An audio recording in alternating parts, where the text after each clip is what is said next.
سب سے پہلے میں آپ کو دہشت گردی کے خلاف افواج پاکستان کی جانب سے کیے گئے انٹیلیجنس بیسڈ آپریشنز، بالخصوص تیرہ ویلی میں فتنہ الخوارج اور بلوچستان میں دہشت گردوں کے خلاف آپریشنز کے ساتھ ساتھ دیگر اہم امور کا جائزہ پیش کروں گا۔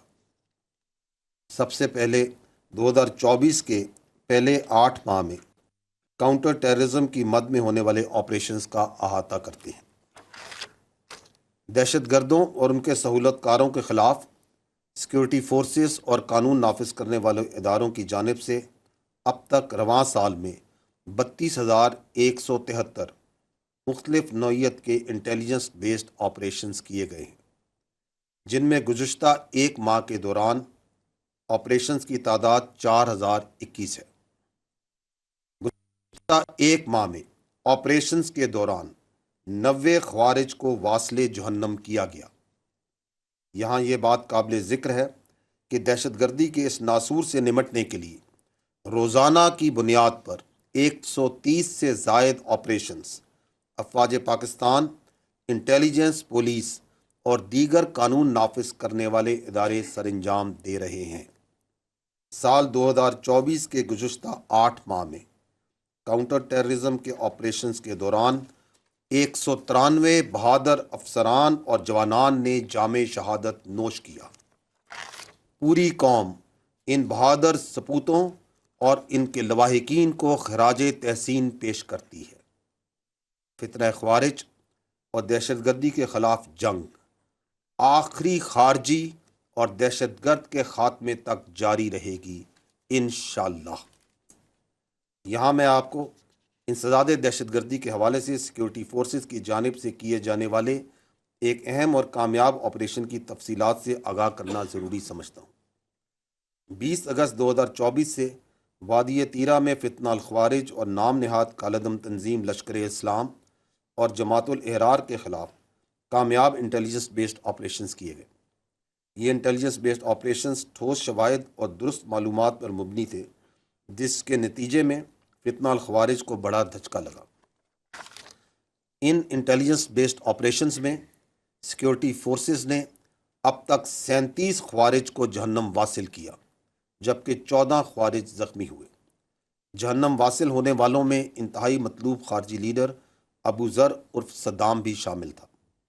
ان انٹیلیجنس بیسڈ آپریشنز کے دوران ہمارے 4 بہادر جوانوں نے انتہائی دلیری سے لڑتے ہوئے جام شہادت نوش کیا۔ اسی طرح کے انٹیلیجنس بیسڈ آپریشن سے دہشت گردی کی لعنت کو ختم کرنے کے لیے سیکورٹی فورسز کی بہادری اور عزم کا منہ بولتا ثبوت ہے۔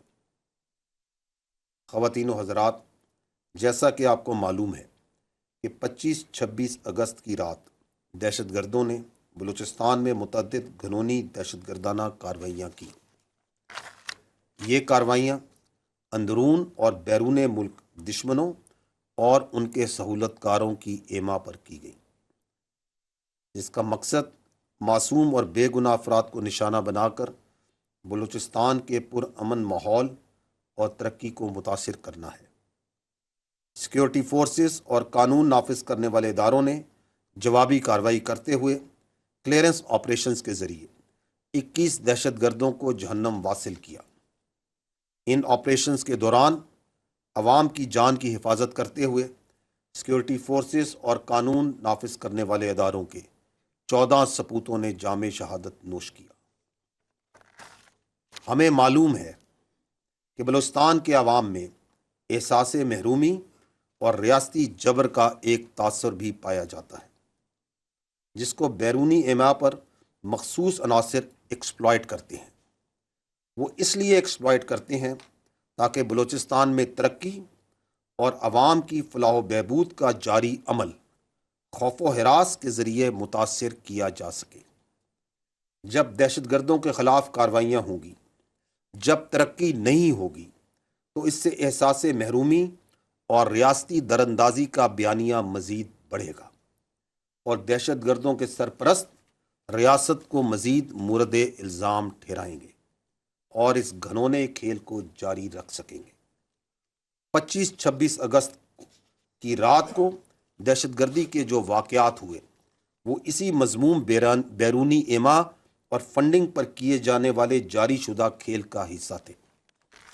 یہ کرنے اور کروانے والوں کا اسلام سے، انسانیت سے، بلوچ روایات اور اقدار سے کوئی تعلق نہیں ہے۔ در حقیقت نہتے شہریوں کو اس طرح بربریت کا نشانہ بنانا اور اس پر فخر کرنا اس ظلم کو کرنے اور کروانے والوں کی ذہنیت اور مایوسی کی عکاسی ہے۔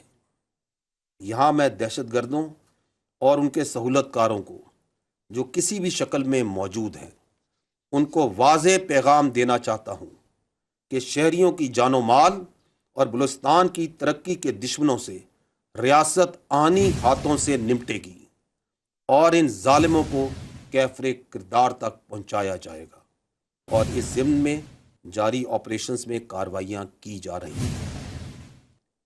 ہمارے لیے ہر پاکستانی کا خون مقدس ہے اور کسی پاکستانی کے خون کو رائیگاں نہیں جانے دیا جائے گا۔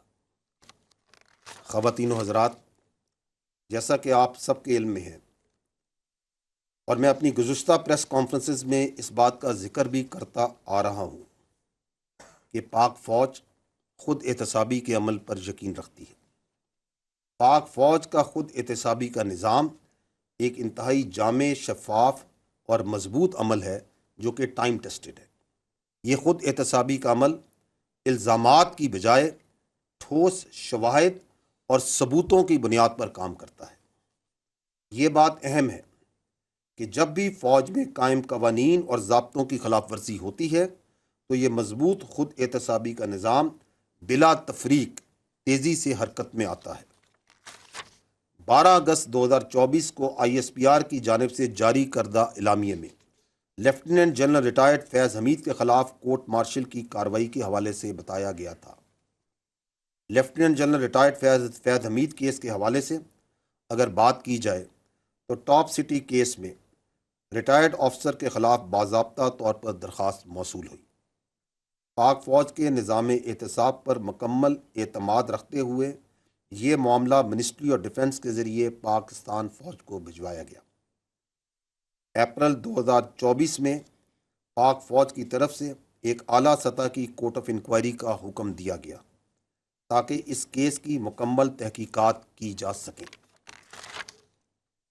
ٹھوس شواہد پر مبنی تفصیلی انکوائری مکمل ہونے کے بعد 12 اگست 2024 کو پاکستان آرمی نے باضابطہ طور پر آگاہ کیا کہ متعلقہ ریٹائرڈ آفیسر نے پاکستان آرمی ایکٹ کی دفعات کی خلاف ورزیاں کی ہیں، اور یہ کہ متعلقہ ریٹائرڈ آفیسر کے حوالے سے ریٹائرمنٹ کے بعد پاکستان آرمی ایکٹ کی خلاف ورزی کے متعدد واقعات بھی سامنے آئے ہیں۔ ان بنیادوں پر فیلڈ جنرل کورٹ مارشل کی کارروائی کا آغاز کیا جا چکا ہے۔ خواتین و حضرات، یہ سمجھنا انتہائی ضروری ہے کہ پاکستان آرمی ایک قومی فوج ہے اور اس کا کوئی سیاسی ایجنڈا نہیں ہے، نہ ہی یہ کسی سیاسی جماعت کی مخالف ہے اور نہ ہی طرفدار۔ فوج کا ہر حکومت کے ساتھ پیشہ وارانہ اور سرکاری تعلق ہوتا ہے، جس کو آئین اور قانون کے قواعد و ضوابط میں مناسب طور پر بیان کیا گیا ہے۔ یہ بات جاننا اہم ہے کہ اگر فوج میں کوئی شخص اپنے ذاتی مفادات کے حصول کے لیے کام کرتا ہے یا اپنے ذاتی فائدے کے لیے کسی ایک مخصوص سیاسی ایجنڈے کو پروان چڑھاتا ہے تو پاک فوج کا خود احتسابی کا نظام حرکت میں آ جاتا ہے۔ ثبوت و شواہد کی روشنی میں ذمہ داروں کو ان کے اعلی جواب دہ ہونا پڑتا ہے۔ جاری شدہ خود احتسابی کا عمل اس بات کی ایک اور دلیل ہے۔ خواتین و حضرات، پاک فوج میں واضح اتفاق رائے ہے کہ فوج کو بحیثیت ایک قومی اور ریاستی ادارے کے طور پر کسی بھی مخصوص سیاسی مفاد کی تکمیل کے حصول کے طور پر استعمال سے محفوظ رکھا جائے گا۔ میں یہاں بتاتا چلوں کہ متعلقہ افسران کو قانون کے تحت حقوق حاصل ہوں گے، جیسا کہ اپنا مرضی کا وکیل کرنے اور اپیل کا حق وغیرہ وغیرہ۔ لیفٹیننٹ جنرل ریٹائرڈ فیض حمید کیس اس بات کا منہ بولتا ثبوت ہے کہ پاک فوج ذاتی اور سیاسی مفادات کے لیے کی گئی خلاف ورزیوں کو کس قدر سنجیدگی سے لیتی ہے اور بلا تفریق قانون کے مطابق فوری کارروائی کرتی ہے۔ ہم یہ امید کرتے ہیں کہ اس طرح کی بلا تفریق خود احتسابی باقی اداروں کو بھی ترغیب دیتی ہے کہ اگر ذاتی یا سیاسی مقاصد کے لیے کوئی بھی اپنے منصب کو استعمال کرتا ہے تو اس کو وہ بھی جواب دہ کریں گے۔ ریاستی اداروں پر عوامی اعتماد ہی ان کا بہترین سرمایہ ہے۔ خواتین و حضرات، آخر میں یہ کہوں گا کہ مسلح افواج اپنے پیشہ ورانہ فرائض سے بخوبی آگاہ ہیں اور قومی سلامتی پر کسی قسم کا سمجھوتا نہیں کیا جائے گا۔ وقت کا تقاضا ہے کہ ہم سب انفرادی اور اجتماعی طور پر اپنا کردار ادا کر کے پاکستان کو مضبوط بنائیں تاکہ بحیثیت قوم ہم تمام درپیش چیلنجز کا بخوبی مقابلہ کر سکیں۔ یاد رکھیں کہ محفوظ پاکستان ہی مضبوط پاکستان کی ضمانت ہے۔ اب میری آپ سے گزارش ہے کہ اس کانفرنس میں بتائے جانے والے پوائنٹس کے اوپر ہی سوالات کیجیے گا۔ Thank you.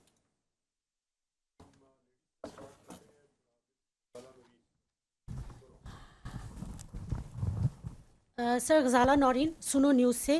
سر، آپ ہر پریس کانفرنس میں ذکر کرتے ہیں اور ہم جانتے ہیں کہ افواج پاکستان کی بہت قربانیاں ہیں، شہداء ہیں، ان کے اہل خانہ ہیں، اور یقیناً ہم سب کے لیے بہت قابل احترام بھی ہیں۔ ابھی آپ نے ذکر کیا کہ روزانہ کی بنیاد پر 130 سے زائد آئی بی اوز ہو رہے ہیں، ایک بہت بڑا فگر ہے، اور ہونا یہ چاہیے کہ اس کے بعد دہشت گردی کے واقعات میں کمی ہوتی، لیکن گراؤنڈ ریئلٹی اس کے برعکس نظر آ رہی ہے۔ ہم دیکھ رہے ہیں کہ دہشت گردی کے واقعات میں بھی اضافہ ہو رہا ہے روز بروز، اور ہم یہ بھی دیکھ رہے ہیں کہ شہداء کی تعداد میں بھی اضافہ ہو رہا ہے۔ تو کیا یہ آپریشنز مؤثر نہیں ہیں یا اس کی کیا وجہ ہو سکتی ہے؟ اگر اس حوالے سے آپ کچھ بتانا چاہیں۔ شکریہ۔ دیکھیں، یہ جو انسداد دہشت گردی کے خلاف جو پاکستان کی جنگ ہے، یہ ایک منظور شدہ اور ایک مربوط حکمت عملی کے تحت لڑی جا رہی ہے۔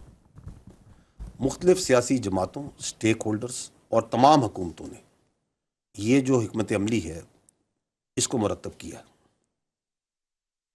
یہ national action plan, revise national action plan, اور اب عزم استحکام کے نام سے ایک ڈاکومنٹڈ شکل میں بھی موجود ہے۔ اس کے اندر جو کائنیٹک ایکشنز ہیں، جو فوج پاکستان کے اور قانون نافذ کرنے والوں اداروں کے کام ہیں، وہ بھی ایک مربوط حکمت عملی کے تحت کیے جاتے ہیں، اور وہ اس کے 4 فیزز ہیں: clear, hold, build and transfer. تو آپ کا جو سوال ہے کہ یہ کیوں دہشت گردی بڑھ رہی ہے، تو we'll have to then understand that what is going on. تو یہ جو افواج پاکستان کا اور قانون نافذ کرنے والوں نے 4 مرحلوں میں کام کرنا ہے، جو ایک مربوط حکمت عملی طے شدہ، اس پہ تمام سٹیک ہولڈرز کا ایگریمنٹ ہے: کلیئر، ہولڈ، بلڈ، ٹرانسفر۔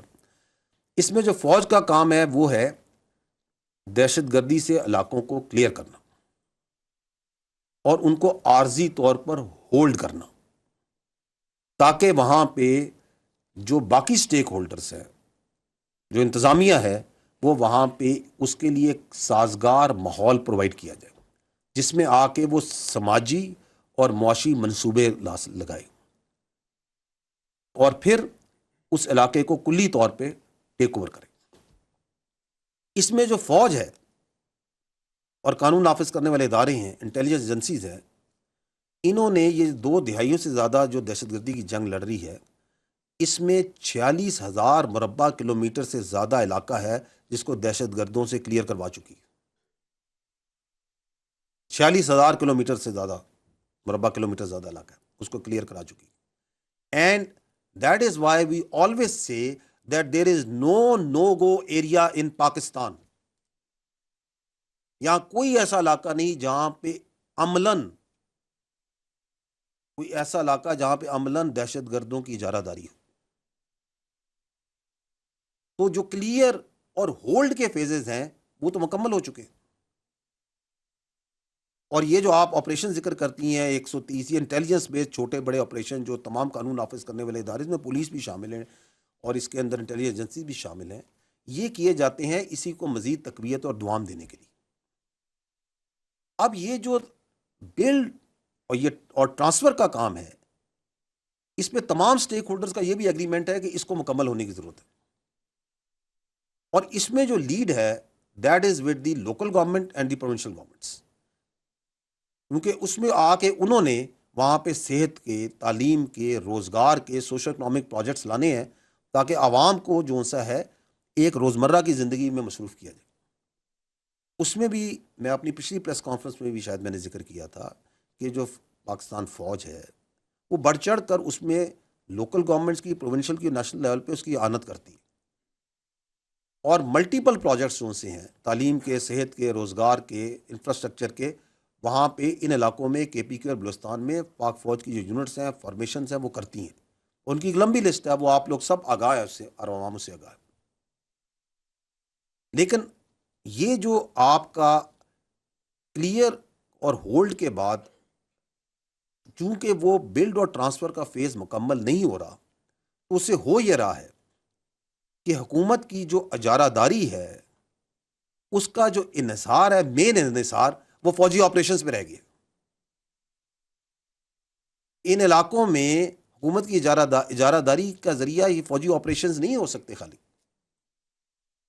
اور اس کی وجہ سے دوسرا یہ ہو رہا ہے کہ کئی علاقے ایسے ہیں جن کو ہم بار بار کلیئر کر رہے ہیں, حوالے کرتے ہیں انتظامیہ کے, دوبارہ جو سا چونکہ بلڈ اور ٹرانسفر فیز نہیں ہوتا وہ دوبارہ کلیئر کرنے پڑتے ہیں. اس کا ایک اور فال آؤٹ یہ ہو رہا ہے کہ آرمی کی جو پرلونگ ڈپلائمنٹ ہے, بیکاز بلڈ اور جو انتظامیہ نے ٹرانسفر لینا ہے ان علاقوں میں صوبائی حکومتوں نے اور جو وہاں کی انتظامیہ لوکل گورنمنٹس ہیں, دے شوڈ ٹیک اوور. وہ چونکہ نہیں ہو رہا اس کی وجہ سے جو پرلونگڈ آرمی ڈپلائمنٹ ہے اس کے اپنے ایشوز ہوتے ہیں, اور اس کی وجہ سے فوج کے خلاف ایک زہریلا بیانیہ بنانے کا لوگوں کو موقع ہی ملتا ہے. تو this is one reason, but this is not the only reason. The other reason is کہ جو کہ ہمیں اعداد و شمار اور شواہد بتاتے ہیں وہ یہ ہے کہ اگست 2021 سے اس کے بعد سے جو فتنہ الخوارج ہے اور دہشت گرد ہیں, ان کی جو سہولت کاری ہے وہ بڑھ چکی ہے جب سے افغانستان میں تبدیلی آئی.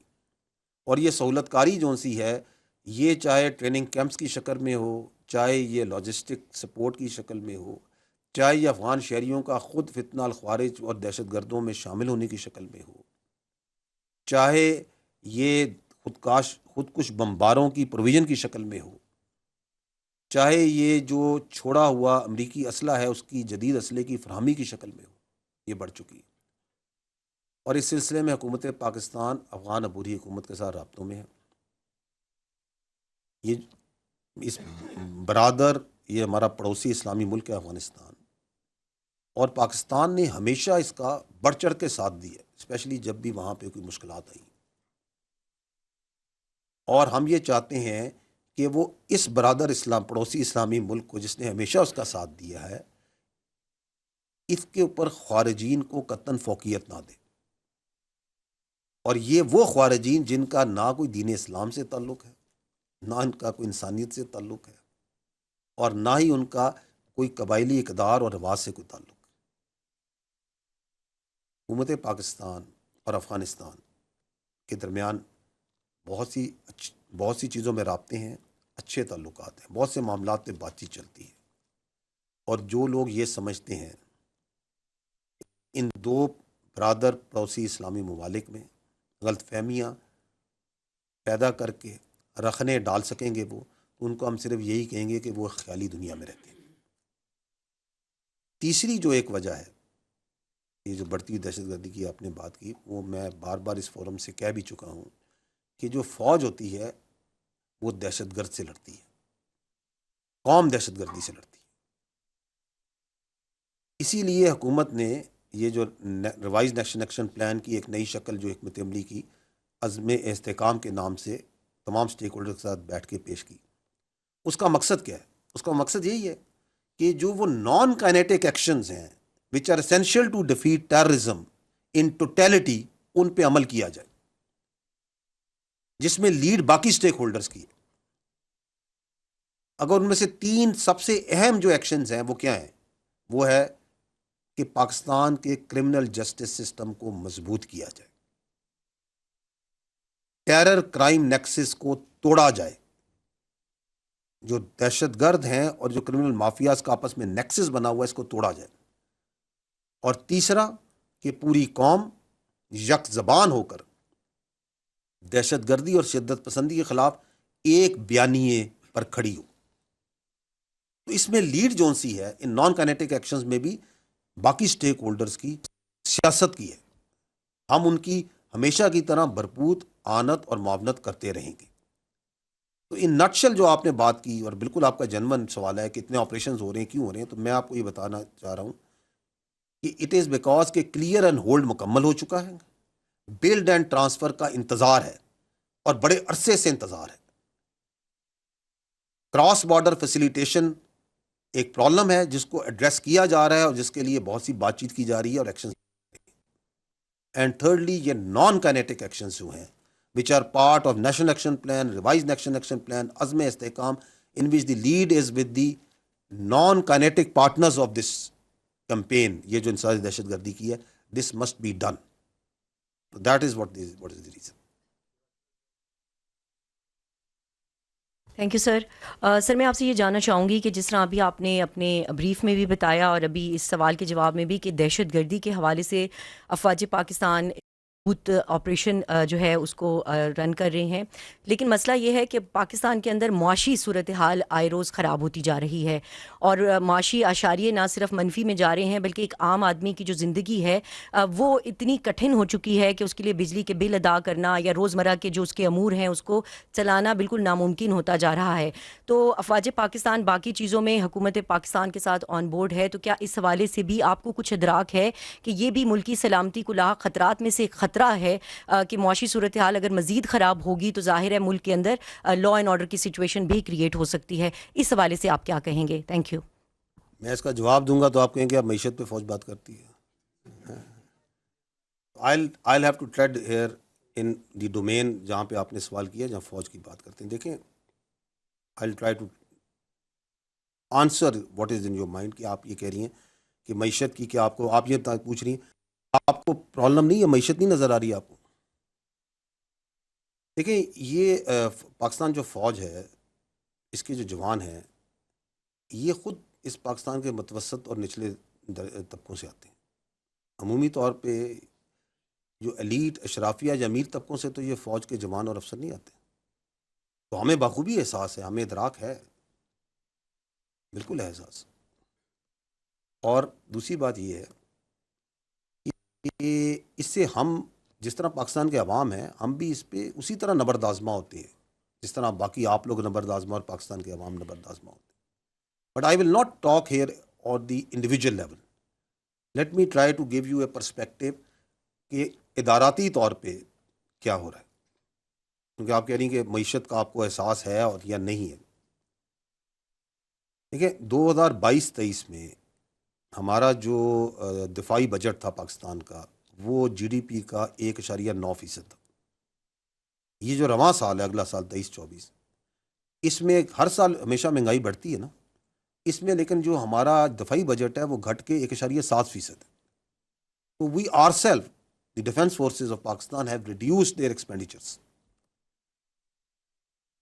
پھر میں پہلے بھی یہیں سے یہ پہلے بھی آپ لوگوں کے گوش گزار کر چکا ہوں کہ اگر ہم خالی اس وقت فوج کی بات کرتے ہیں، پاکستان فوج کی بات کرتے ہیں، تو پچھلے مالی سال کے اندر 100 ارب روپیہ تو اس فوج نے ہارڈ کرنسی جو سی ہوتی ہے وہ جمع کرائے ٹیکسز میں اور ڈیوٹیز کی مد میں، اور جو ہمارے رفائی ادارے ہیں، ذیلی ادارے ہیں، 260 ارب روپے انہوں نے جمع کرائے۔ اس کے اندر آپ کی فوجی فاؤنڈیشن نے 223 ارب روپے، ڈی ایچ ایس نے 23 ارب روپے کے ٹیکسز اور ڈیوٹیز، NLC نے تقریباً 3.5 ارب روپے, آرمی ویلفیئر ٹرسٹ نے تقریباً 3 ارب روپے, اور باقی سب نے تو وہ ملا کے 260 ارب, اور کلی طور پہ تو فوج اور اس کے جو ادارے ہیں, ذیلی ادارے, رفائی ادارے, 360 ارب روپے کی خطیر رقم تو صرف ٹیکسز ڈیوٹیز میں جمع کریں. اینڈ ادر دین دیٹ آپ سب کو سامنے ہے کہ جو فوج ہے اس کی یہ پریکٹس بھی ہے, کلچر بھی ہے کہ یونٹ لیول سے لے کے آرمی لیول تک جتنا ہم سے پاسبل ہو سکتا ہے اس سے بڑھ کر جو عوام کی فلاح و بہبود کے لیے جو کام ہے وہ فوج کرتی ہے, چاہے وہ گلگت بلتستان میں ہوں, سندھ میں ہوں, بلوچستان میں ہوں, خیبر پختونخوا میں ہوں, کہیں بھی ہوں, ہاسپٹلز میں, تعلیم میں, صحت میں, روزگار کے مواقع, ایگریکلچر میں, دیر ملٹیپل پروجیکٹس ان پہ کام چھوٹے لیول پہ اور بڑے لیول پہ بھی کیا جاتا ہے. اور نیشنل لیول میں تو آپ کے حال میں آپ کے سامنے ہے کہ جو SIFC ہے اس کے اندر جو فوج اپنا ایک رول ادا کر رہی ہے حکومت کی اعانت مدد کرنے کا, that is also directed towards improving the economic condition and facilitating the people of Pakistan. اور پھر یہ جو ابھی آپ نے پہلے جو ہم بات کرتے ہیں, ہر بار آپریشنز کی بات کرتے ہیں, کاؤنٹر ٹیررزم آپریشنز کی بات کرتے ہیں, تو یہ ہم کیوں کرتے ہیں؟ چاہے وہ فتنہ الخوارج کے خلاف لڑ رہے ہیں, چاہے ہم بلوچستان میں دہشت گردوں کے خلاف لڑ رہے ہیں جو ترقی کے دشمن ہیں, یہ اس لیے کرتے ہیں تاکہ پاکستان میں دائمی امن قائم ہو. Because without peace and stability and security there can not be any economic prosperity. میں نے ابھی تھوڑی دیر پہلے یہ کہا ہے کہ ایک محفوظ پاکستان ہی ایک مضبوط پاکستان کی ضمانت ہے. تو ہماری یہ جو ہر روز کے انٹیلیجنس بیسڈ آپریشنز ہیں, جو شہادتیں ہیں, قربانیاں ہیں, they are directed towards this stability and prosperity. And more than that, اگر اس سے بھی آپ آگے دیکھیں تو یہ جو آپ دیکھتے آ رہے ہیں, میڈیا میں آپ لوگ دیکھتے ہیں, آبزرو کرتے ہیں کہ پاک فوج ایک بڑا اہم رول, ایک معاونت کا رول جو اللیگل اسپیکٹرم ہے اس کے خلاف بھی ادا کر رہی ہے. وہ جو میں نے بات کی ٹیرر کرائم نیکسس کی, جو استحصالی مافیا ہے, کیونکہ مضبوط انتظامی ڈھانچوں کے بغیر معیشت ترقی نہیں کر سکتی. So we are fully committed in that and we put our best efforts government کے ساتھ مل کے, گورنمنٹ کی ہدایات کے اوپر, جو اللیگل اسپیکٹرم کو توڑنے کے لیے. اور اس پہ نہ صرف ہم ایکشنز کرتے ہیں, آپ نے دیکھا ہوگا ہم 12 اس بات پہ بڑے مؤثر طریقے سے بات بھی کرتے ہیں کہ یہ ٹیرر کرائم نیکسس کو بریک کرنا ہوگا, اس استحصالی کرمنل مافیاز کو پاکستان سے ختم کرنا ہوگا. اگر ٹوٹیلیٹی میں بات کریں تو جو آپ نے کہا کہ ہمیں ادراک ہے, ہمیں نہ صرف ادراک ہے, میں تو آپ کو یہ کہوں گا کہ ہمارے تمام ایکشنز ڈائریکٹلی اور انڈائریکٹلی ان کا ایک کلیدی رول پاکستان کی معیشت کو اور پاکستان کے عوام کی فلاح و بہبود کے لیے. اگر آپ چاہے وہ فتنہ الخوارج کی خلاف جنگ ہے, چاہے وہ بلوچستان میں دہشت گردوں کی سرکوبی ہے, چاہے وہ SIFC میں کام کر رہے ہیں, چاہے وہ چھوٹے بڑے سوشو اکنامک پروجیکٹس کر رہے ہیں, کروا رہے ہیں, فیسیلیٹیٹ کر رہے ہیں, چاہے وہ اللیگل اسپیکٹرم کے خلاف ہم کام کر رہے ہیں, تو this is all directed towards that.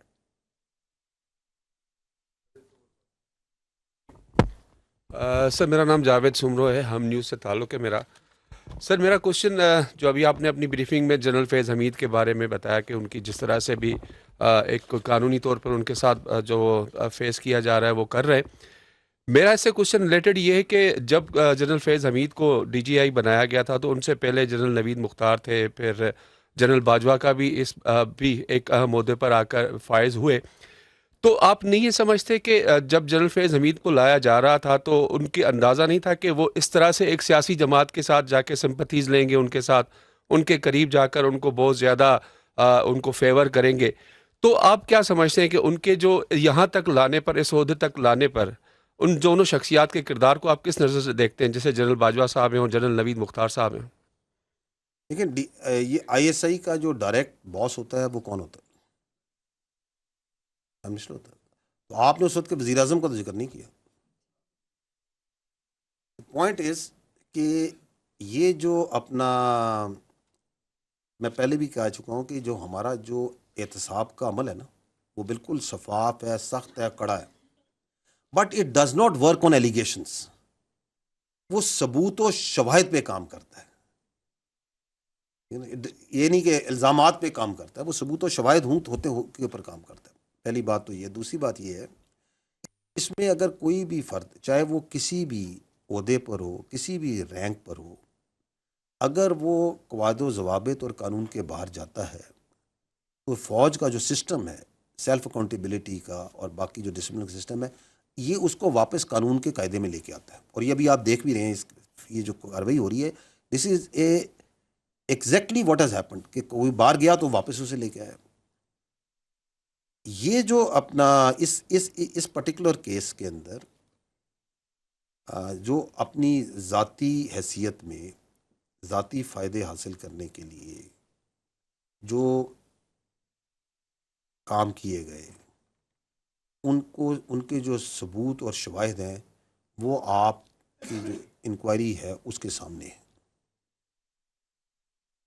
جو ہماری پریس ریلیز تھی اس میں ہم نے آپ کو یہ بھی بتایا تھا کہ ریٹائرڈ آفیسر پہ یہ الزام بھی ہے کہ انہوں نے ذاتی مقاصد کے لیے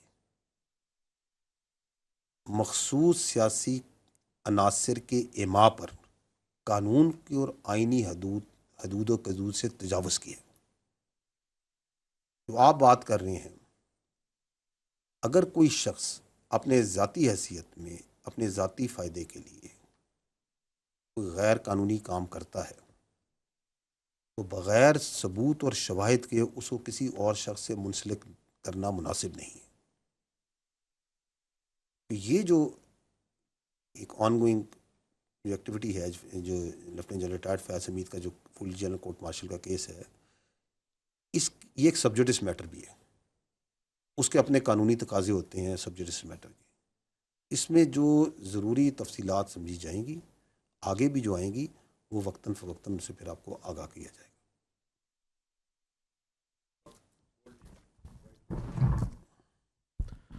سلمان علی فرام بول نیوز. سر میرا سوال بلوچستان کے حوالے سے ہے. اس وقت بڑی زیادہ کنسرن ہے پورے ملک کے اندر بلوچستان کے معاملے کو لے کے. آپ نے آپریشنز کا ذکر کیا 25 اور 26 کی جو ویل کوآرڈینیٹڈ ٹیرر اٹیکس تھے ان کا ذکر کیا. ہم سب جانتے ہیں کہ وہاں پر ایک آن گوئنگ آپریشنز موجود ہیں، فورسز موجود ہیں اور ڈیفینیٹلی ان کو سپورٹ کرنے کے لیے انٹیلیجنس نیٹ ورک بھی موجود ہوگا. تو کیا آپ نہیں سمجھتے کہ آپ کے آن گوئنگ آپریشنز کے باوجود آپ کے جو انٹیلیجنس نیٹ ورک ہے اس کے ہوتے ہوئے بھی یہ اتنا بڑا ویل کوآرڈینیٹڈ اٹیکس ہوئے، تو یہ آپ کی جو فورسز جو کہ وہاں پر کارروائیاں کر رہی ہیں پہلے سے موجود ہیں اور جو آپ کا انٹیلیجنس نیٹ ورک ہے، تو کیا اس کے اوپر یہ ایک بہت بڑا کویسچن مارک نہیں ریز ہوتا کہ یہ کیا آپ کا نیٹ ورک جو ہے آپ کی فورسز جو ہیں کیا ان کی کیا پرفارمنس ہے؟ دیکھیں بلوچستان کے اوپر ایک بار آپ اجازت دیں گے تو مجھے تھوڑا سا آپ ٹائم دیں تو میں اس کو ذرا کھل کے بات کرنا چاہوں گا اس کے اوپر. بلوچستان جو ہے نا یہ پاکستان کی جان ہے، یہ ہماری شان بھی ہے اور آن بھی ہے. اور جہاں تک فوج کا تعلق ہے شاید ہی فوج میں کوئی افسر ہو جس نے بلوچستان میں سرو نہ کیا، اس نے وہاں ٹریننگ نہ حاصل کی. ہمارے لیے تو یہ ایک دوسرے گھر کا درجہ رکھتا ہے. اٹ از 45% آف پاکستان رقبے کے لحاظ سے، آلموسٹ 45%، تھوڑا سا میرا خیال ہے کم ہے 45. اور اس کے مقابلے میں اگر پاکستان کی آبادی 25 کروڑ ہے تو بلوچستان کی جو آبادی ہے وہ 14-15 ملین ہے. تو جو ایک زیادہ رقبے میں کم آبادی کی وجہ سے جو مسائل ہیں وہ وہاں حقیقتاً جنم لیتے ہیں. تو this we first need to understand. اور یہ کہ یہ بلوچستان جو سا ہے اس میں خالی بلوچ نہیں ہے، اس میں پختون بھی ہیں، اس میں براہوی بھی ہیں، اس میں ہزارہ جات بھی ہیں، اس میں سیٹلرز بھی ہیں اور دیگر قومیں بھی آباد ہیں. اور اسی طرح جو بلوچ ہیں وہ پاکستان کی کثیر تعداد پاکستان کے دوسرے علاقوں میں، وہ پنجاب میں، سندھ میں، کشمیر میں، گلگت بلتستان میں، خیبر پختونخوا ہر جگہ ہیں. نہ صرف آباد ہیں بلکہ وہاں کی معاشرت میں اور معیشت میں رچے بسے ہوئے ہیں. تو کہنے کا مطلب یہ ہے کہ بلوچستان اس حسین امتزاج کا نام ہے جو پاکستان ہے. اینڈ مور دین دیٹ اگر آپ دیکھیں تو بلوچستان کی تاریخ، تہذیب، تمدن کو دیکھیں تو یہ مسکن ہے انتہائی جفاکش، غیور اور ذہین لوگوں کا. آپ ابھی ریسنٹ ایگزامپلز اٹھا لیں، اسرار خان کاکڑ، قلعہ عبداللہ کا، he is the president of the Oxford student union. Shah Zeb Rind ہے، میں خیال 20 سے کچھ سیکنڈ ہوں گے اس میں انہوں نے وہ انڈین اپنے حریف کو چت کر دی بلوچستان کا. آپ کی آوران میں جو خاتون وہاں کی پہلی ڈپٹی کمشنر عائشہ زہری ہیں، اگر خواتین کی بچیوں کی بات کرتے ہیں، شی از اے بلوچ. آپ کیچ میں جائیں، وہاں پہ قصبہ ہے بلیدہ، اس کے ڈاکٹر عبدالصمد یار جان از دی فرسٹ جو خلائی سائنسدان ہے جو کیمبرج یونیورسٹی میں پاکستانی، پہلا پاکستانی جو سائنسدان ہے. ابھی کی بات کریں، یہ جو موسیٰ محب اللہ موسیٰ جنہوں نے اپنی جان پہ کھیل کے لوگوں کو بچایا. یہ ہے بلوچستان کی حقیقت، یہ ہے اس کا اصل پوٹینشل، یہ ہے جس کو ہم کہتے ہیں کہ یہ ہماری آن ہے، شان ہے اور جان ہے. اور اگر میں فورسز کی بات کرتا ہوں تو there are many officers, soldiers جو فوج میں ہیں، جو آپ کے ایف سی میں ہیں، جو بلوچستان سے ہیں. شاید ہی بلوچستان میں کوئی ضلع ہو، کوئی جگہ ہو، کوئی قصبہ ہو جہاں پہ شہیدوں کی قبریں نہ ہوں، قانون نافذ کرنے والے اداروں کے شہیدوں کی قبریں نہ ہوں، جنہوں نے اس ملک کی خاطر جان نہ دی. We must understand what is Balochistan. یہ جو ڈی سی پنجگور ہے، ذاکر بلوچ شہید، ان شہیدوں کے نام لیں، یہ بلوچ ہمارا فخر ہے. آپ کے صحافیوں میں محمد صدیق مینگل شہید، پولیس میں بات کریں نواز گشکوری شہید، لیفٹیننٹ جہانگیر مری شہید، ابھی 2024 میں شبیر بلوچ شہید ہمارے سپاہی، اور کتنے شہداء ہیں اس بلوچستان کے جنہوں نے اس ملک کے لیے جان دی. دس از واٹ بلوچستان از. اب اس بلوچستان کے اندر جو سا ہے وہ بیانیے بنایا جاتا ہے، بیانیہ بنائے جاتے ہیں. مٹھی بھر دہشت گردوں کو جو سرپرست کرتے ہیں وہ بیانیہ بناتے ہیں احساس محرومی کا، وہ بیانیہ بناتے ہیں ریاستی جبر کا، وہ بیانیہ بناتے ہیں کہ حقیقی نمائندگی نہیں ہے ہماری. بالکل بناتے ہیں. ہمارا کام یہ ہے کہ let us cut through these بیانیاز، ان کی حقیقت دیکھیں. کیونکہ آپ جب ان بیانیوں کو، یہ جو میں نے آپ کے سامنے حقائق رکھے ہیں، ان زمینی حقائق اور باقی حقائق کے ساتھ رکھیں گے تو آپ کو ان کے بیانیوں میں تضاد نظر آئے گا، جھول نظر آئیں گے. احساس محرومی کا بیانیہ. اس سال بلوچستان کا جو بجٹ ہے وہ تقریباً 750 ارب روپے ہے. اس میں سے 520 ارب وفاقی حکومت نے دیے، تو 70% وفاق نے دیے. یہ ہے حقیقت. ایکسپلائٹیشن اور ریسورسز کی بات کرتے ہیں، یہ بیانیہ بناتے ہیں نا، یہ جو سرپرستی کرتے ہیں ان مٹھی بھر دہشت گردوں کی. یہ بلوچستان حکومت 254 ارب روپے صرف منافع لیتی ہے رائلٹی سے. اور جو بلوچستان میں معدنیات کے پروجیکٹ ہیں ان میں 80% جو لوگ ہیں وہ تو بلوچستان کے ہیں جو ان میں کام کرتے ہیں. بیانیہ بنایا جاتا ہے احساس محرومی کا.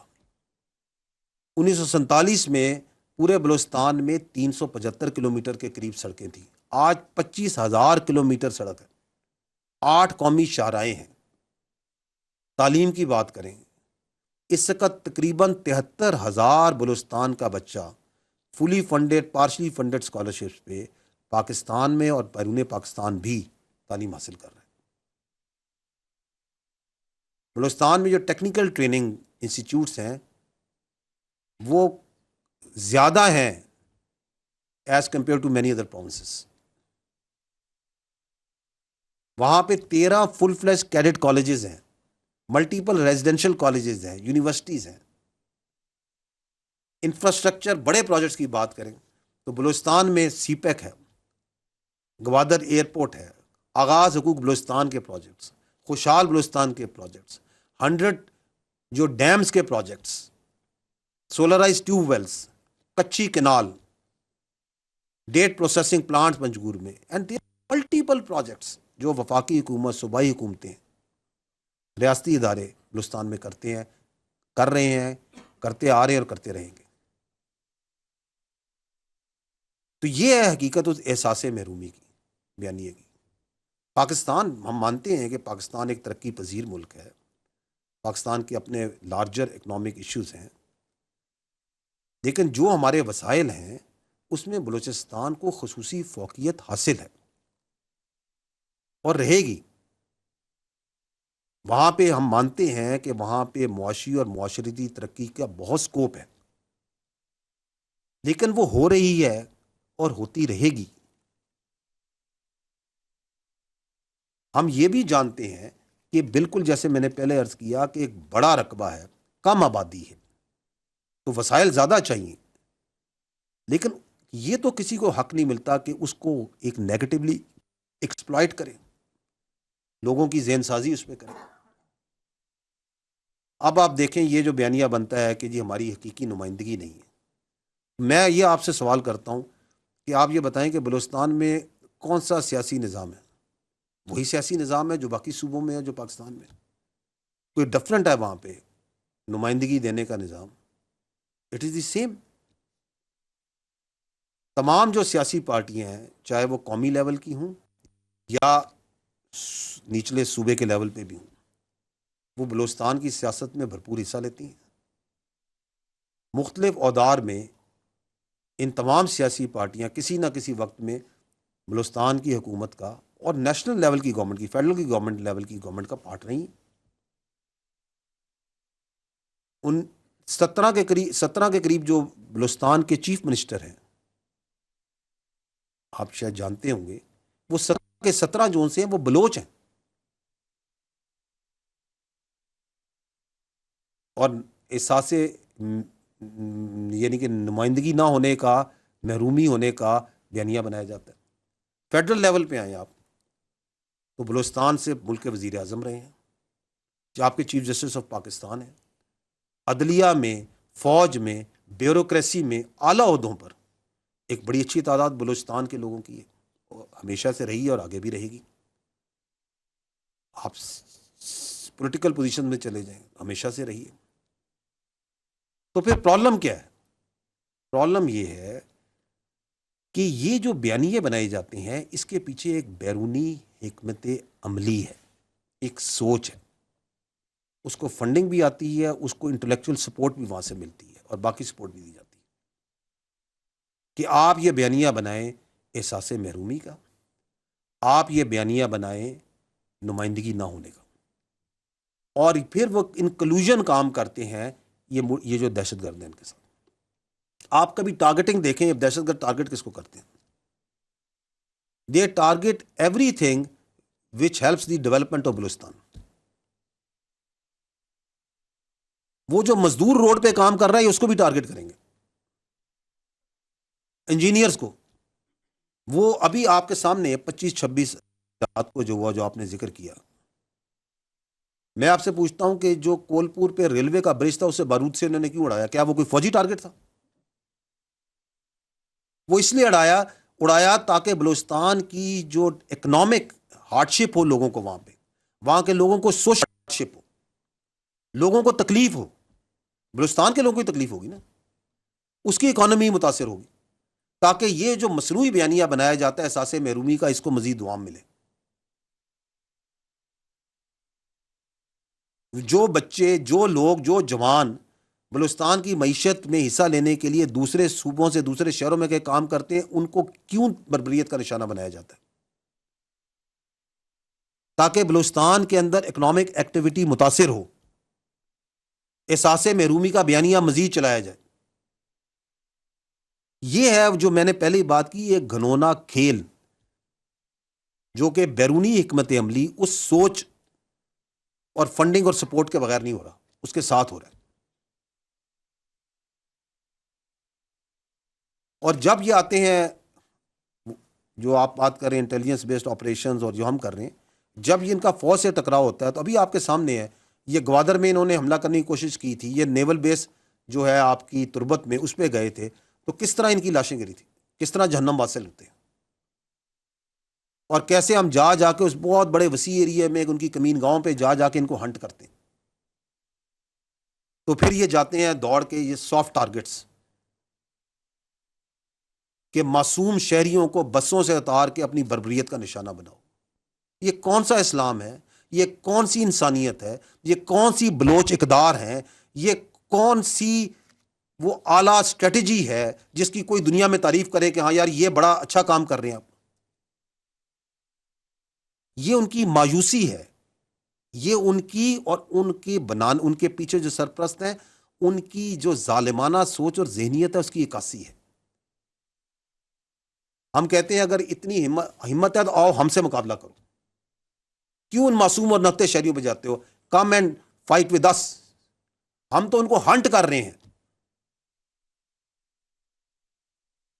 تو آخر میں آپ کو یہ کہوں گا کہ ہمیں اس بات کا پورا یقین ہے کہ ان کا بیانیہ جھوٹ پر اور حقائق پہ مبنی نہیں. ان کی یہ جو ظلم ہے, اس ظلم کا ان کو حساب دینا پڑے گا. ظلم کا ہمیشہ حساب دینا پڑتا ہے. ہمیں یہ بھی یقین ہے کہ بلوچستان کے جو غیور عوام ہیں اور اسپیشلی جو اس کی یوتھ ہے,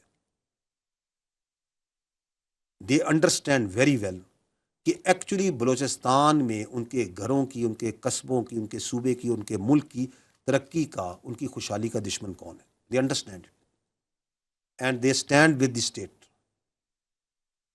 اور پاکستان اور بلوچستان خوشحالی اور ترقی کا سفر جاری رکھیں گے انشاءاللہ.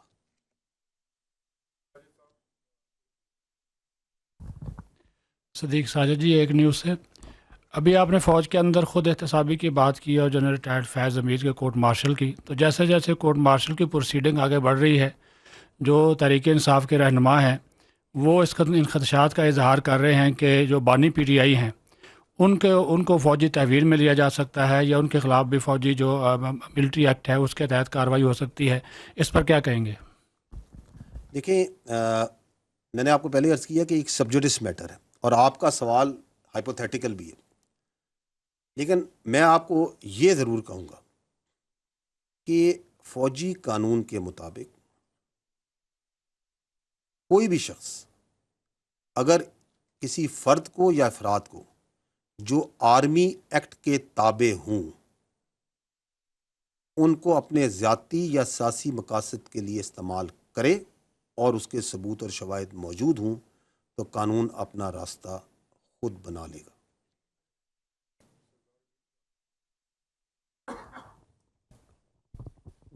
شکریہ جی. جنرل صاحب, سردار حمید, نیوز ون ٹیلی ویژن سے. میرا کوشچن سر یہ ہے کہ گزشتہ ماہ پی ٹی آئی نے ایک جلسہ پلان کیا اسلام آباد ترنول میں, اور اس دوران جو ہے وہ کینسل بھی کیا ڈپٹی کمشنر نے, لیکن چیمہ گوئیاں یہ ہوتی رہیں کہ اچانک اس جلسے کا کینسل ہونا جو ہے کہیں نہ کہیں اسٹیبلشمنٹ کے ساتھ ان کی بات چیت ہے, اور ابھی یہ جلسہ دوبارہ پلان ہو چکا ہے 8 ستمبر کو.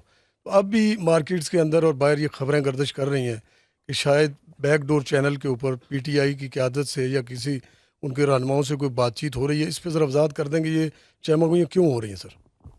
دیکھیے, کسی بھی جلسے کی جو ہوتی ہے نا جگہ, منسوخ, تاریخ, یہ ایک پیورلی ایک ضلعی انتظامی معاملہ ہے. Army is focused towards its own professional matters.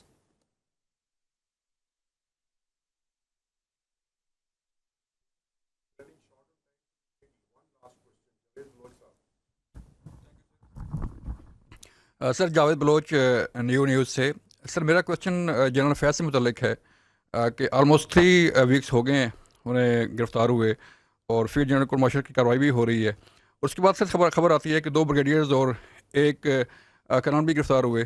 سر پتہ یہ کرنا چاہ رہا ہوں کہ پروسیس کیا ہے, کتنا ٹائم لے گا یہ ساری کارروائی مکمل ہوتے ہوئے, اور سر دوسرا یہ کہ کتنے اور لوگ ہیں جو گرفتار ہو چکے ہیں اس کے بعد؟ دیکھیں, جو ہمارا ملٹری کا سسٹم ہے, کورٹ مارشل کا یا لیگل سسٹم ہے, یہ بالکل بڑی سرعت سے کام کرتا ہے. It works with speed. لیکن جو قانونی اور انصاف کے تقاضے ہیں وہ مقدم ہیں.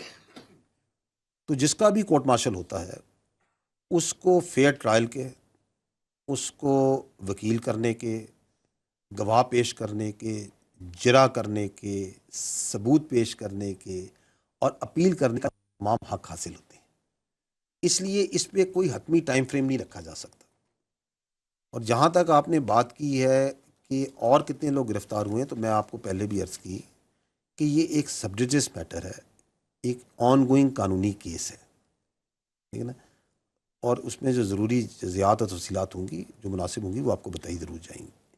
لیکن میں آپ کو یہ بتا دوں کہ جو بھی شخص اس کیس میں ملوث ہوگا وہ قانون کی گرفت سے باہر نہیں رہے گا، چاہے اس کا کوئی بھی عہدہ ہو، چاہے اس کی کوئی بھی حیثیت ہو. Thank you very much. D G I S P R lieutenant general Ahmed Sharif Chaudhry press conference کر رہے تھے. انہوں نے کہا کہ گزشتہ 1 ماہ کے دوران 4000 آپریشن کیے گئے. پوری قوم ان بہادر سپوتوں اور ان کے لواحقین کو خراج تحسین پیش کرتی ہے.